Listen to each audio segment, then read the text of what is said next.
మీ journey ముందుకు ఎలా వెళ్ళింది సార్? అంటే ఈ ఏదైతే మీరు కవితలు రాయడం కానీ ఇంకా అలా కంటిన్యూ చేసేవారు సార్ కవితలు విను, లేదంటే కనుక రాశాను కంటిన్యూ. ఐ థింక్ నేను మాస్టర్స్ నేను ఫుల్ టైం మళ్ళీ స్కూల్కి వెళ్ళడం, ఈ జాబ్స్ అన్ని అయిన తర్వాత మా అన్నయ్య ఈలోగా దుబాయ్ వెళ్ళిపోవడం 1997. అంటే కుటుంబాన్ని ఇంకా ఇంటర్ ఎప్పుడు పాస్ అయ్యారు సార్? మళ్ళీ ఇంటర్ మీద దండయాత్ర చేశారు కదా, దండయాత్ర చేసి ఎప్పటికి ఫైనలైజ్ అయింది?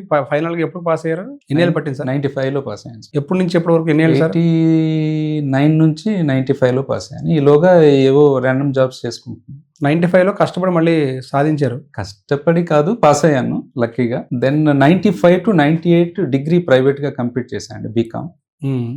98 ఆ టైంలోని మా అన్నయ్య 97 డిసెంబర్లో బయటకు వెళ్ళిపోవడం, కుటుంబ భారం కోసం, ఈ బాధ్యతల్ని తీర్చడం కోసం. అది వెళ్ళిన తర్వాత అప్పుడు అతను గట్టిగా చెప్పారనమాట, శ్రీధర్ ఇంకా అయిపోయింది, మనం చాలా చేసాము, ఇప్పుడు నేను బయటకు వచ్చాను, మన పరిస్థితి కొద్ది మెరుగుపడుతుంది, ఇంకా నువ్వు ఇవన్నీ ఆపేసి ఇంకా చదువు మీద దృష్టి పెట్టాలి. My brother always believed I'm a CEO material. అదే ఆయనకి ఎలా అనిపించిందో తెలియదు మనకి. నువ్వు మంచి CEO అవుతావు. బ్రదర్ అంటే ఎన్నో బ్రదర్స్? అన్నయ్య సార్. మీ పైన పేరు మురళీధరన్. సో ఆయన ఆదేశాల మేరకు అప్పుడు ఈ జాబ్లను వదిలేసి ఇంకా 3 months ఎంతో ఉంది డిగ్రీ ఫైనల్ ఇయర్ చదవడానికి, ఫైనల్ ఇయర్ ఎగ్జామ్స్ ఇవ్వడానికి. I think degree final year కూడా చాలా డ్రమాటిక్ గా 15 subjects ఒకేసారి రాశాను. ఎందుకంటే నేను వర్క్ చేస్తున్నాను కదా, ఫస్ట్ ఇయర్ గ్రూప్ రాయలేదు, సెకండ్ ఇయర్ ఫుల్ రాయలేదు, థర్డ్ ఇయర్ ఫుల్, టోటల్ గా 15 subjects. 98 మార్చ్లో 15 subjects ఒకేసారి ఇవ్వడం జరిగింది. అగైన్ గాడ్ గ్రేస్ ఉంటే ఏదైనా అయిపోతుంది అన్నదానికి మరొక ఉదాహరణ. 15 subjects 5 subjects 35లతో పాస్ అయిపోయాను. Just pass. 5 subjects 35 ఈచ్, మిగిలినవన్నీ 40, 37 మొత్తానికి అలా పాస్ అయిపోయాను. పాస్ అయిపోవడం, ఈలోగా ఎంబీఏ సెట్ వెళ్ళడం, ఎంబీఏ సెట్లో మంచి ర్యాంక్ రావడం. Then life has turned. నేను ఎంబీఏ ఫుల్ టైమ్ అనంతపూర్లో జాయిన్ అయ్యాను, హిందూపూర్లో ఎంబీఏ కాలేజ్లో. మళ్ళీ 87లో స్కూల్కి వెళ్ళడం నాకు తెలుసు. 87 తర్వాత నేను పెద్దగా స్కూల్కి వెళ్ళింది లేదు. మళ్ళీ 1998లో నేను యాక్చువల్గా మళ్ళీ వెళ్ళాను సార్. ఇంచుమించు 10 years గ్యాప్ తర్వాత నేను I went back to school. ఆ 2 years చాలా బాగా చదివానంటే ఎంజాయ్ చేశాను. నిజంగా చదువుకోవాలి, ఇది మంచి అవకాశం. ఆ 2 yearsలో బోల్డ్ అంతా రాశాను, పోయిటరీ రాశాను. మీరు అడిగిన ప్రశ్న, పోయిటరీ నేను ఐ థింక్ ఆ 2 years ఎక్కువ రాశాను పోయిటరీ. అప్పటికి మామూలుగా పీజీ సమయానికి వచ్చారు కాబట్టి పుస్తకాలు రాయాలి అని కానీ, కవితలన్నింటినీ కూడా ఒక పుస్తకాలుగా అచ్చి వేయించాలని కానీ ఇలాంటి ఆలోచన అప్పట్లోనే ఉండేది సార్ మీకు? లేదండి, కానీ మా కజిన్ ఎవరో నేను రాసిన పోయిటరీ అంతటిని ఒక బుక్ చేయించారు. అంటే బుక్ రాయాలి అన్న థాట్ అప్పటికి లేదండి. అంటే వాళ్ళ ఇంట్రెస్ట్ అంటే పోతున్నాయి, నేను రాసేసి వదిలేస్తాను. ఆ కాగితం కనిపిస్తే రాసేయడం, వదిలేయడం, అట్లా. I think they manage. ఎప్పుడు టర్న్ అయింది సార్? అంటే మీరు యాజ్ అ రైటర్ గా మీరు జర్నీ ఎప్పుడు స్టార్ట్ అయింది అసలు? ఐ బీన్ ఆల్వేస్ రైటింగ్ అండి. కాకపోతే ఏంటంటే పీజీ అయిన తర్వాత I stop writing in Telugu. నేను ఇంకా ఇంగ్లీష్లోకి వచ్చేసాను.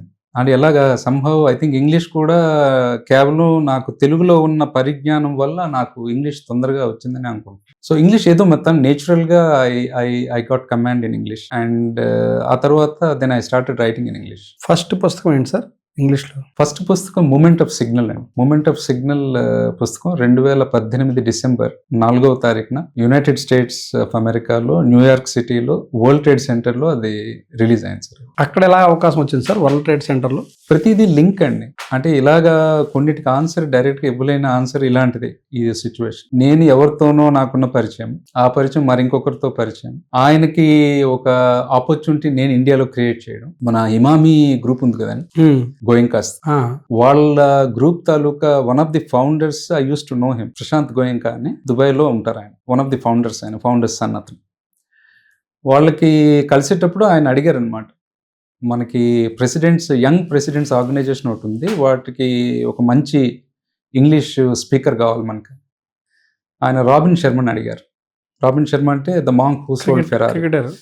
లేదండి, Robin Sharma is an author. Robin Sharma, okay. ఆయన అడిగితే నేను ప్రయత్నించాను. ఫస్ట్ ఆయన సచిన్ టెండూల్కర్, రోజర్ ఫెదరర్ ఇలాంటి వాళ్ళు కావాలన్నారు. Then they are very expensive. First thing, Sachin and Roger Federer ప్రత్యేకించి వాళ్ళు ఎక్స్పెన్సివే కాకుండా వాళ్ళు ఏది పడితే చేయరు. వాళ్ళు చేయాలంటే వాళ్ళ వాల్యూ సిస్టమ్కి అలైన్ అయితేనే చేస్తారు.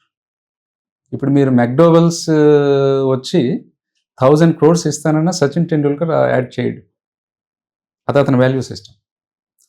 సొసైటీలో నేను చెయ్యనిది, నేను చేస్తే నాకు బాగోలేనిది నేను సొసైటీకి నీకు చెప్పను, చేయను.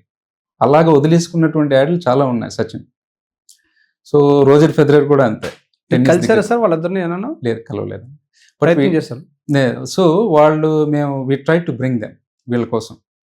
అప్పుడు తెలిసింది ఏంటంటే వాళ్ళు చాలా expensive. Then Robin Sharma respond అయ్యారు. $100,000 డిమాండ్ చేశారు ఆయన ఒక రోజు సెషన్కి. $100,000, అది కూడా 1 year వెయిటింగ్ టైం. 1 year వరకు ఖాళీ లేదు అతను. ప్లస్ 5-star డీలక్స్ హోటల్లో stay, first class business tickets for 3 people, ఎందుకంటే ఆయనతో పాటు మరో 2 వస్తారు. ప్రశాంత్ గోయంకా గారు, నేను ఇవన్నీ వద్దు మనకి. దెన్ అడిగాను, ఆయన మీకు బడ్జెట్ ఎంత అని అడిగాను. బడ్జెట్ ఐ థింక్ $30,000 అని చెప్పారు. $30,000 అంటేనే దగ్గర దగ్గర ₹25 లక్షలు ఇప్పుడున్న ఖరీదు. ఓకే అని చెప్పి అప్పుడు జెఫ్ హేజ్లెట్ అని చెప్పి అతను కొడాక్ కంపెనీకి ప్రపంచవ్యాప్తంగా చీఫ్ మార్కెటింగ్ ఆఫీసర్ అతనితో అప్పటికి పరిచయం అయింది. And he is also very good speaker, ఇలాంటి చేస్తుంటారు. ఆయనకి చెప్పాను, ఒక అవకాశం ఉంది, రండి వచ్చి చేయండి అని. వాళ్ళకి కనెక్ట్ చేసాము. తర్వాత నాకు అసలు కూడా తెలియదు ఆయన రావడం, ఆయనకి కలకత్తాలోని ముంబైలోని సెషన్స్ చేయించడం, అదంతా మనకి తెలియదు ఎంత ఒప్పుకున్నారు వాళ్ళిద్దరు. సో పని అయిపోయింది. One fine day I think he sort of shown interest మనది చేయడానికి. ఎందుకంటే ఆయన మన నుంచి కొంత హెల్ప్ తీసుకున్నారు. అది మనం హెల్ప్ అనుకోలేదు, ఆ సిచ్యువేషన్కి అతను కరెక్ట్ అని మనం అనుకున్నాం. ఇది చాలా important point, we will talk about this again అండి. అనుకొని మనం అతన్ని కనెక్ట్ చేసాం. ఆయన రావడం, ఆయన పని చేయడం, ఆయన ఎంతో సంపాదించుకొని వెళ్ళిపోవడం. తర్వాత మనకి ఈ మూమెంట్ ఆఫ్ సిగ్నల్ బుక్కి అతను మెసేజ్ చేసి కమ్ టు న్యూయార్క్లో మనం చేద్దాం అది. ఎందుకంటే నా బుక్ సార్ ఇది యుఎస్ వెర్షన్ అయితే ఇదండి. This is the US version, moment of signal. తర్వాత ఇండియా వెర్షన్ ఇదండి, moments of signal. Same book, ఇది యుఎస్ వెర్షన్, దీన్ని కొన్ని అప్గ్రేడ్స్ చేసి ఇండియా వెర్షన్ అన్నమాట ఇది. సో ఆయన అలా అవకాశం మనకి ఆయన క్రియేట్ చేశారు. ఒక మామూలు సాధారణమైన కుటుంబంలో పుట్టి ఎక్కడో మారుమూల పల్లెటూరు నుంచి మీరు వరల్డ్ ట్రేడ్ సెంటర్ వరకు వెళ్తానని అనుకున్నారా సార్? అంటే ఇలా పుస్తకం రాస్తానని కానీ, అక్కడ ఓపెన్ చేయడం గురించి కానీ అనుకున్నారా సార్? అసలు ఎప్పుడైనా ఊహించారు అసలు? ఎలా ఊహిస్తామండి, 0. నేను అసలు బుక్ రాస్తున్నప్పుడు అనుకున్నదండి, బుక్ రాయడానికి దగ్గర 6 years అంత పట్టిందండి. కానీ బుక్ రాసినప్పుడు నా ఆలోచన ఏంటంటే, బుక్ పబ్లిష్ అయ్యి ఆ బుక్ ఏదో ఒక బుక్ షాప్లో పెడితే ఒక కాపీ, ఆ పక్కన నిల్చొని ఫోటో తీసుకుందామని మాత్రం గట్టిగా అనుకున్నాను. అంతవరకు అనుకున్నాను. అలాంటిది మీరు ఏకంగా వరల్డ్ ట్రేడ్ సెంటర్లో హేమీల మధ్య ఆ పుస్తకాన్ని రిలీజ్ చేయడం ఎలా అనిపించింది సార్? ఆ మూమెంట్ ఏమనిపించింది? వెరీ స్పెషల్ అండి, వెరీ స్పెషల్. బట్ మనకి తెలియదు ఆ టైం, ఏదో దేవుడి దయ అని అనుకుని అలా ముందుకు వెళ్ళిపోయాము. గుర్తుందా సార్ ఇప్పటికి కూడా మూమెంట్ గుర్తుందా? అసలు ఏం జరిగింది అనేది గుర్తుందా? Very much. స్టేజ్ మీద ఏం జరిగింది, ఎవరెవరు వచ్చారు సార్? అందరూ అంటే అక్కడ కార్పొరేట్ ఎగ్జిక్యూటివ్స్ మొత్తం, అక్కడ న్యూయార్క్ నగరంలో ఉన్నటువంటి కొంతమంది ఆథర్స్, వాళ్ళ మధ్యలో జరిగింది. It was a very good event. And then book went on to become best seller in not only US but few other కంట్రీస్లో కూడా బెస్ట్ సెల్లర్ అయింది.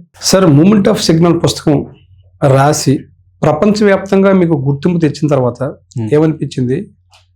ఇండియాలో ఎప్పుడైనా మీరు పబ్లిష్ చేయడానికి ఏదైనా పుస్తకాలు ప్రయత్నం చేసినప్పుడు ఎటువంటి అనుభవాలు ఉన్నాయి మీకు అసలు?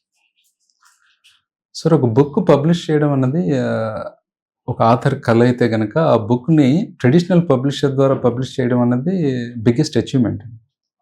అంటే ఇప్పుడున్న పరిస్థితుల్లో ఎవరైనా సరే పబ్లిష్ చేసుకోవచ్చు, సెల్ఫ్ పబ్లిష్ చేసుకోవచ్చు.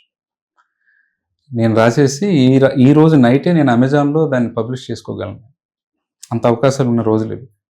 కానీ ఎప్పుడైనా సరే ఒక పబ్లిషర్ మీ పనిని సమగ్రంగా క్షుణ్ణంగా పరిశీలించి అధ్యయనం చేసి ఇది బాగుంటుంది అని వాళ్ళు నిర్ణయించి, దెన్ దానికి చిన్న చిన్న మార్పులు చేర్పులు మళ్ళీ మీతో మాట్లాడి చేయించి, ఈ సొసైటీలో ఈ సెగ్మెంట్కి ఇది బాగా పనిచేస్తుంది, ఇది బాగా పడుతుందని చెప్పి ఒక సైంటిఫిక్ మెథడ్తో ట్రెడిషనల్ పబ్లిషర్ వర్క్ చేస్తారు. దెన్ దే విల్ డిసైడ్ ఎన్ని కాపీలు, ఎక్కడ కాపీలు ప్రింట్ చేసిన తర్వాత ఏ బుక్ స్టాప్లో మొత్తం కంట్రీ వైడా లేకపోతే అది మన స్టేట్ వైడ్ పెట్టాలా, అవన్నీ ఇంత ప్రాసెస్లో వెళ్ళేటటువంటి కార్యక్రమంలో ఒక ట్రెడిషనల్ పబ్లిషర్తో పబ్లిష్ చేయించుకోవడం అనేది ఇట్స్ బిగ్ డీల్ అండి. Big challenge also. Big challenge, ఈవేళ అదే మెయిన్ ఛాలెంజ్.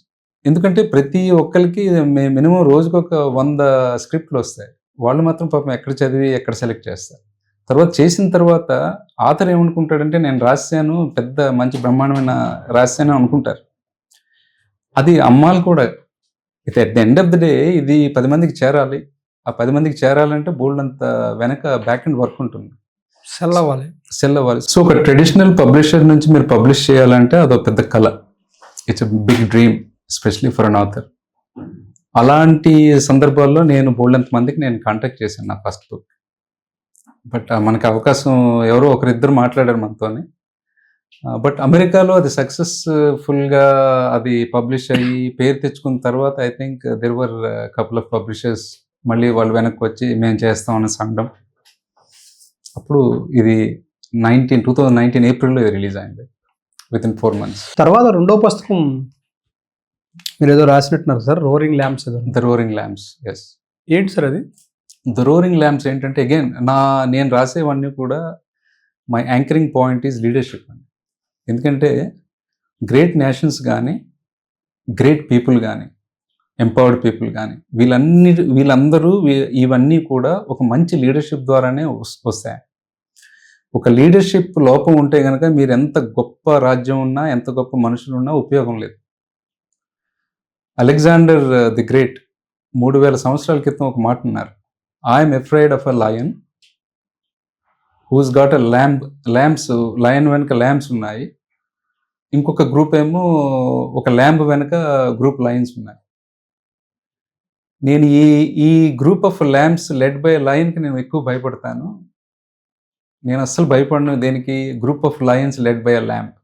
అంటే ఒక మంచి లీడర్ కాకపోతే ఏమవుతుందంటే ఒక మంచి సమాజాన్ని ఇచ్చినా, ఒక గొప్ప సైనికులను ఇచ్చినా మీరు వాళ్ళని ఉపయోగించుకోలేరు, ఉపయోగం లేదు. అదే మీ మంచి లీడర్కి మీరు ఆ మాత్రం రిసోర్సెస్ ఇచ్చినా కూడా ఆ మంచి లీడర్ ఈ రిసోర్సెస్ని మరింత పవర్ఫుల్గా, సమర్థవంతంగా తయారు చేసి ముందుకు నడిపించడంలో ప్రధాన పాత్ర వహిస్తారు. So always leadership matters. So roaring lamps book is dependent on that concept అండి. సో మూమెంట్ ఆఫ్ సిగ్నల్ కూడా ఇంచుమించు అదేనా సార్? దానికి సంబంధించి మూమెంట్ ఆఫ్ సిగ్నల్ కూడా it deals with lack of leadership మీరు కరెక్ట్గా ఎగ్జిబిట్ చేస్తే దానివల్ల వచ్చేటటువంటి లాభాలు. ఒక కార్పొరేట్ సెటప్లో ఒక లీడర్ ఎలా బిహేవ్ చేయాలి, ఒక ఎంప్లాయీ ఎలా బిహేవ్ చేయాలి, ప్రతి వాళ్ళు ఎవరికి వారు నేను లీడర్ అని ఎందుకు అనుకోవాలి, తర్వాత అవకాశాలు లేవు, అవకాశాలు రావట్లేదు అని బాధపడి ఒక పక్కన ఉండిపోకుండా అవకాశాలు సృష్టించుకోవడం ఎలా. బిగ్గెస్ట్ ఛాలెంజ్ ఏంటంటే ఈరోజు ప్రజల్లో అంటే ప్రత్యేకించి యువతలో అవకాశాన్ని సృష్టించుకోవడం ఎలా అనేది వాళ్ళకి తెలియట్లేదు. అన్నీ మన దగ్గరికి వస్తే అప్పుడు మనం ఇప్పుడు చూడండి, మన పాత సామెత ఉంది, కొండను తీసుకొచ్చి నా భుజం మీద పెడితే నేను మోసేస్తాను అంటాడు. అసలు కొండను తీసుకొచ్చి మీ భుజం మీద పెట్టేది ఎలా? సో ఆ process people are missing today. ప్రత్యేకించి యువత ఈరోజు రెడీగా లేదు.